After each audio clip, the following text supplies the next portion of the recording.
So braving icy cold weather, the women are on the streets. One demand: stop enforced disappearances in Pakistan. The question remains, now that these women are being picked up and forcibly being sent to Quetta and other parts, is the Pakistani deep state scared of unarmed Baloch women? Joining me on India First is Abdul Samad Yaqub, a political analyst from Pakistan, and Sushant Sareen is a senior fellow at the Observer Research Foundation, someone who keeps a hawk eye on developments in Pakistan. Abdul Yaqub, don't Baloch women have a right to protest in Pakistan? Are Baloch second-rate citizens in Pakistan, sir? Excuse me, can you repeat your question? I missed that voice stretch. Why aren't Baloch women being permitted to protest? Well, I mean, at this point, I firmly stand with these Baloch peoples. I mean, they are the equal citizens of Pakistan. They must be treated as an equal citizen. I mean, the atrocities and the crackdown being committed by the caretaker government, I strongly condemn that. The sad states of affairs when the Prime Minister of the caretaker Prime Minister of the Pakistan belongs to the Balochistan, then the Chief Justice of Pakistan belongs to Pakistan, Chairman Senate belongs to Pakistan. I mean, they are the peaceful protesters who came from Turbat to Islamabad. They have reached in the freezing temperature, and the way they are dealt by these atrocities. I mean, I strongly condemn. I mean, I cannot stand with that. Okay, but why is this happening? That's the question. Sushant Sareen, when thousands of women take to the streets in Islamabad, when Pakistan army targets protesters in Turbat and locks up protesters, men separately, women separately, separating families, when the Pakistani media remains silent, why is this happening? Have they finally succeeded in exposing at least a section in the Pakistan army? Gaurav, if you can hear me clearly, your question wasn't very clear, but I got the broad drift of it. Let me first clarify what my friend Yaqub has just said. I think he's being disingenuous when he says that the Baloch are equal citizens of Pakistan. They are not. They've never been treated as equal citizens. And just because you have a couple of quislings as the puppet prime minister, this Kakar fellow, who's not even a Baloch, he's a Pashtun really. And you have a couple of other of these quislings. Now, quisling, just because he was a Norwegian, does not make him a patriot or does not make him, somebody who cares for Norwegian people. They are collaborators. So these guys are collaborators. Let's not talk about them. On the substantive issue, why these protests are happening and why the Pakistan army is so scared. I think the Pakistan army is scared. They're terrified of peaceful protesters simply because they don't know how to handle them. They have only one instrument of handling peaceful protesters, which is bludgeoning them into submission. Yes. And what has happened is that for the last 75 years, both Pashtuns and Baloch have been bludgeoned, even the Sindhis. But the Pashtuns and Baloch in particular, they have been bludgeoned. And now there is a massive resistance, a peaceful resistance, which is brewing in both the Pashtun areas as well as the Baloch areas. In Balochistan, for example, this is not the first long march. There was a long march held by this man, Mama Qadir, many years back, who actually walked the entire distance. He did not travel on a vehicle.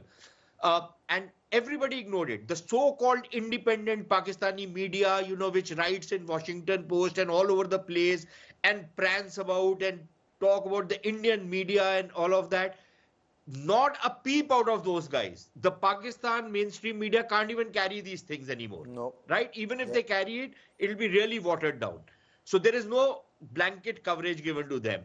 The Pakistani political establishment. Let's talk about Mr. Yaqub's party. When they were in power, Imran Khan, did he ever utter a voice, a single word in support of the Baloch who were being oppressed? Let me take that. Let's talk about Nawaz Sharif. No, you're ever absolutely uttered right. a word in support of these guys? Asif Zardari will go and make his deals out there, and his twit of a son will talk, a lot of progressive nonsense all over the world. But when it comes down to the brass tacks of the Baloch who have been struggling for basic rights, they're not asking for much. They're asking, in this particular case, Gaurav, if you study what happened to this boy Balash, who was killed in custody, he was initially arrested. He was produced before a court, after which the cops took him out, another 3 people along with him, shot them in cold blood.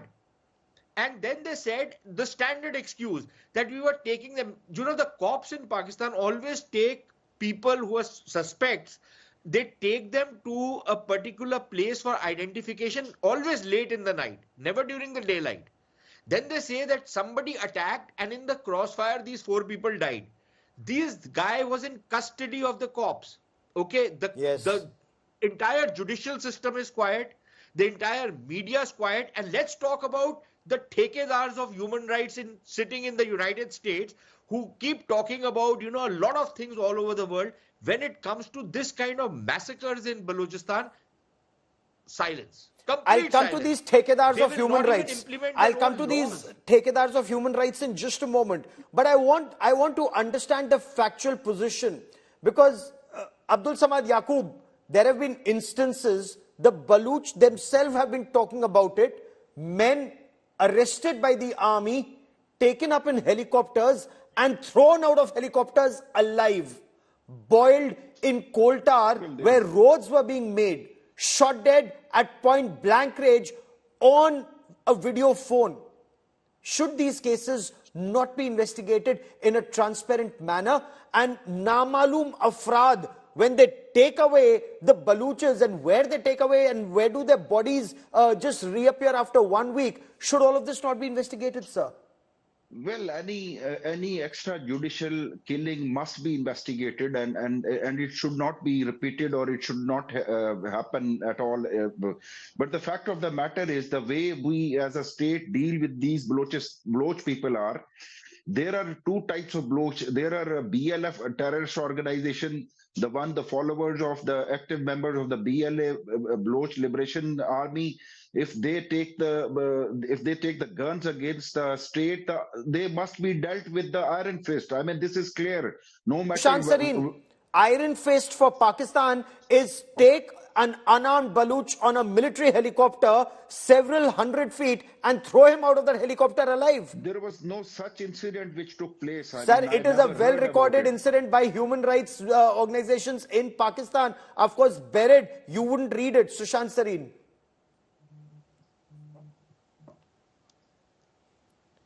Oh, okay. Hello? Sushant, can you hear me? Okay, give me a moment. I'll try to reestablish that audio link with Sushant Sareen in just a moment. Sir, these are all, Abdul Samad Yaqub, these are all recorded instances of Pakistan Army atrocities as mentioned to human rights organizations and entities, sadly never investigated in Pakistan. But I want to understand, since you mentioned the BLA, since you mentioned Baloch Liberation Army, has Pakistan lost control of some areas in Balochistan to China, for example? Chinese administer Gwadar. Pakistani Punjabi Muslims have taken up most of the jobs, even in Gwadar, that are not taken up by the Chinese. So, as far as the China-Pakistan economic corridor is concerned, is there anything in it for the people of Balochistan, except, of course, clean toilets?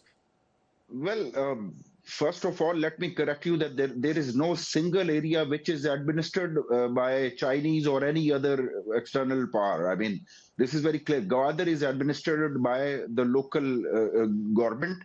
Although there are the projects which were carried out by these Chinese, some collaboration and some partnership, but that doesn't mean that the whole city is administered by.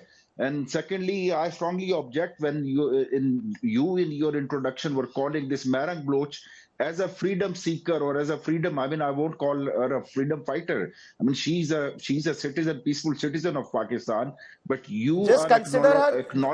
Please consider her as a citizen of your country. You don't even consider that. But Sushant Sareen, you consider Baloches as second-rate citizens in your country. But Sushant Sareen. Can Pakistan continue to get away with murder in Balochistan, exploit the resources, and expect the people in Balochistan and the world to remain silent?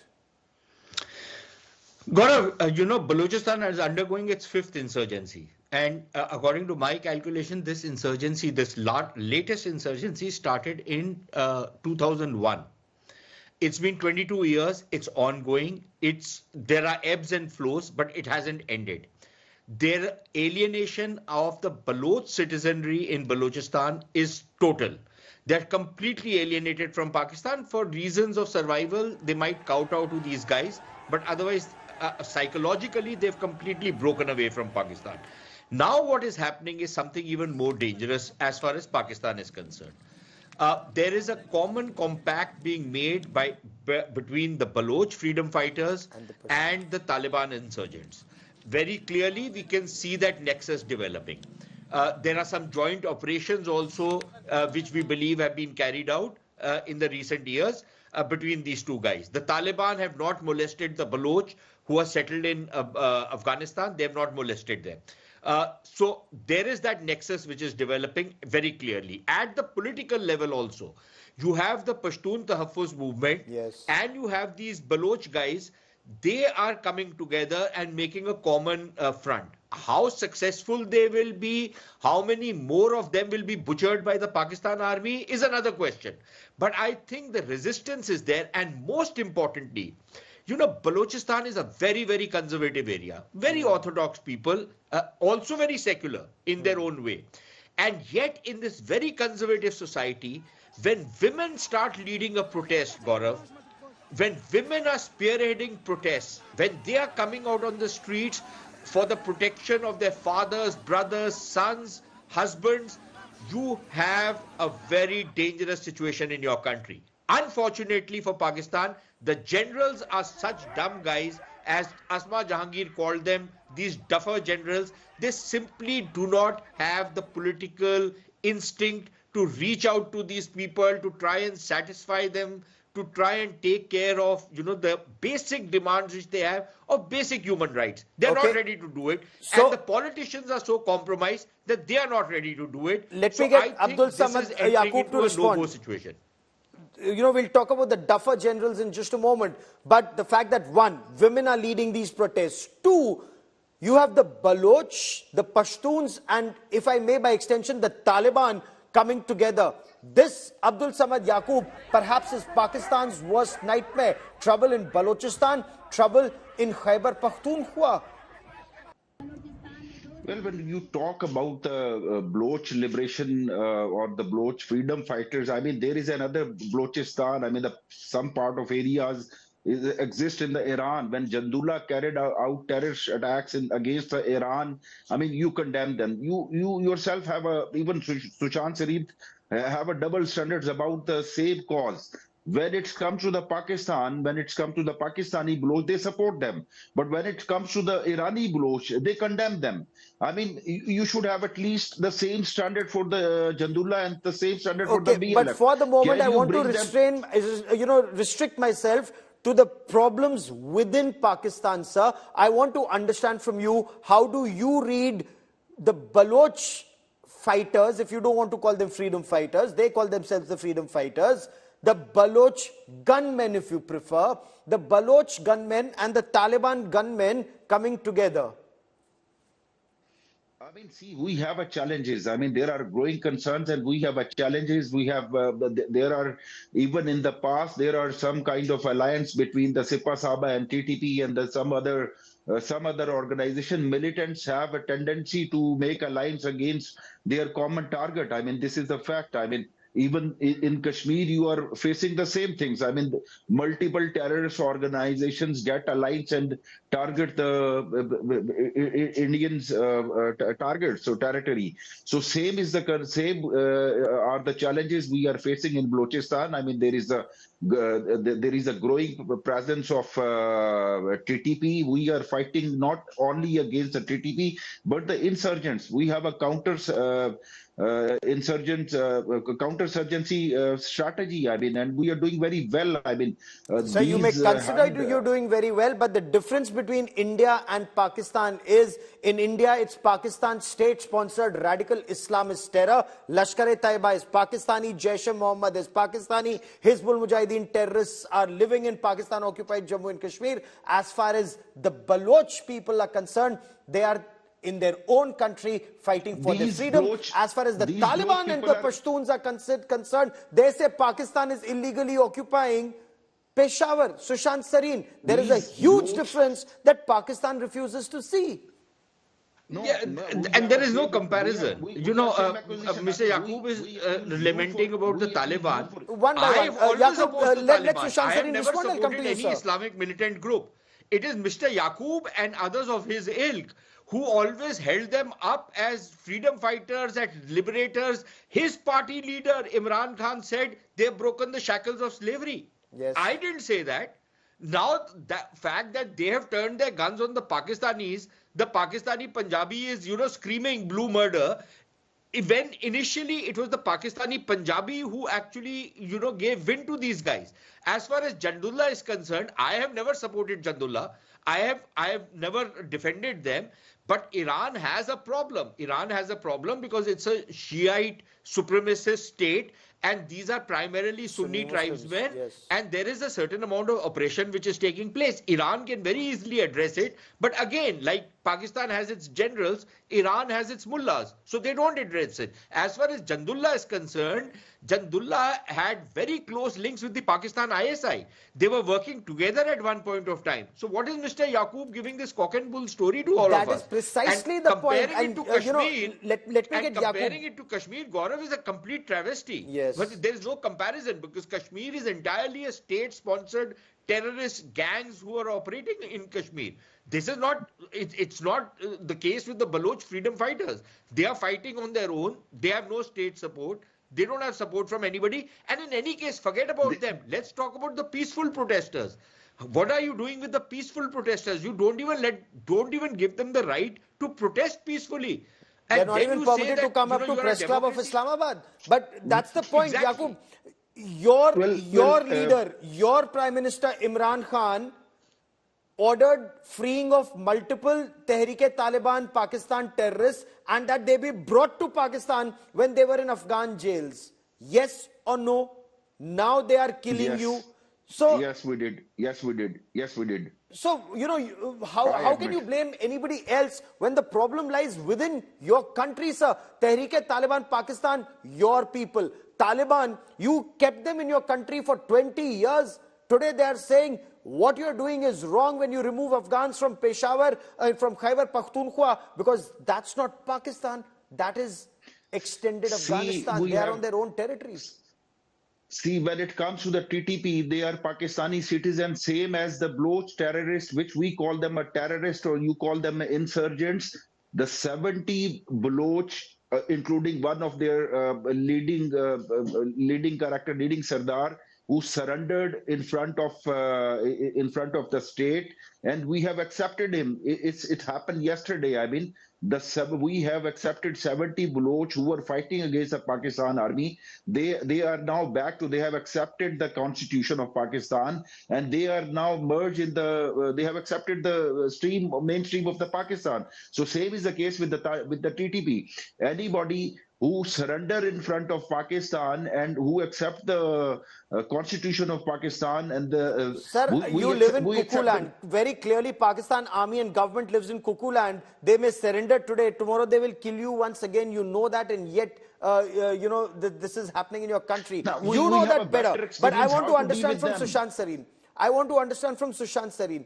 Sushant Sarin, is Pakistan in deep trouble, not just in Balochistan, but also in Khyber Pakhtunkhwa, because the Taliban have made it very clear they don't accept the Durand line, and as far as they are concerned, all the way up to Peshawar is the land of the Afghans. Yeah, Gaurav, I just need to push back on what Yaqub said. Okay. The problem is not that the Baloch are not ready to accept the constitution of Pakistan. The problem is that the Punjabis are not ready to play according to the constitution of Pakistan in Balochistan. They violate it at will. And what the Punjabis want is that the Baloch become subservient to the Punjabi interests and serve the Punjabi masters, colonial masters, and do not have any agency of their own, which the Baloch are not ready to accept. And this is exactly the nub of the problem, which Mr. Yaqub is not ready to accept. Now to your question, Gaurav. Yes, I personally believe that the situation on the AFPAC front is only going to get worse and worse. In fact, what is happening is that if this Baloch and Pashtun, nexus starts becoming something bigger than what it already is, then it is even worse for Pakistan, because then the geography in which this insurgency spreads is much, much, much bigger than what Pakistan can handle. On top of it, when you have a weak economy, you are into a war of attrition. It saps the vitality of your country. It saps all investment coming in. Who's going to invest in a place like Balochistan if bombs are going off or hostages are being taken or violence is happening, street protests are happening on a regular basis? There is no investment coming, right? So all these fancy wet dreams that the generals have, SIFC and what have you, all of that is going to come unstuck. So clearly, what they need is a kind of reconciliation.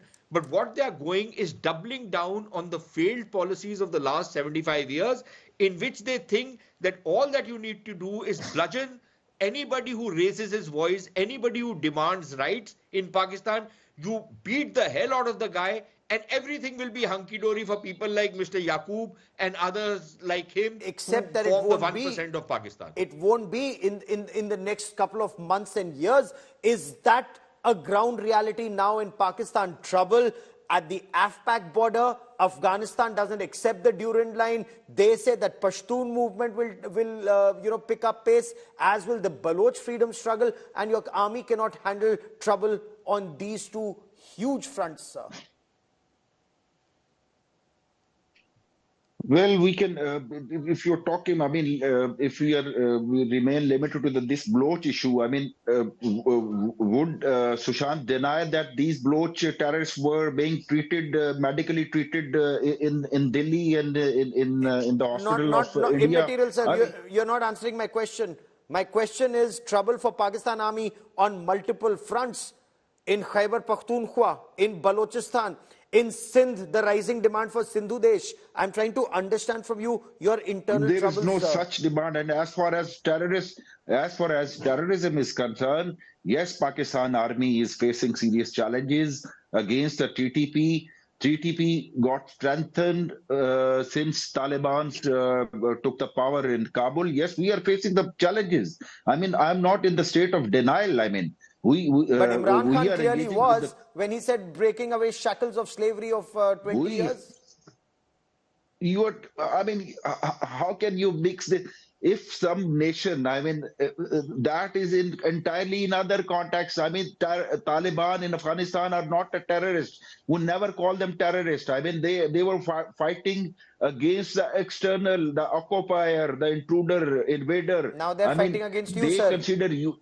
Sushant sir, in last 20 seconds, now they're fighting against the Pakistan army and the Pakistani state, including at borders, artillery rounds now being exchanged. Sushant Sareen. With the help of India. Yeah, so Pakistan's duplicity, their games of deception always come back to haunt them. And this is exactly what has happened. Yaqub is making that same distinction which the generals used to make between good and bad Taliban. Yes. Even though the good and the bad Taliban were joined at the hip, they were born from the same womb. Now, he's saying that the Afghan Taliban were okay because they were fighting against the Americans whose money Pakistan was taking, and they were still pretending, and they still are, that we are a major non-NATO ally. We are more allied than any of the allies of America. So they were ready to become pittus of America, to serve the American interest, and yet double cross the Americans by supporting the Taliban. Now the Taliban are playing the same game. Now these guys are screaming blue murder. So, and we'll track that story of blue murder. Waisi bharni, makafate amal. Jaisi karni, waisi bharni. And India, sir, is only watching from a distance. Abdul Samad Yaqub and Sushant Sareen for joining me on this India First special. Many thanks.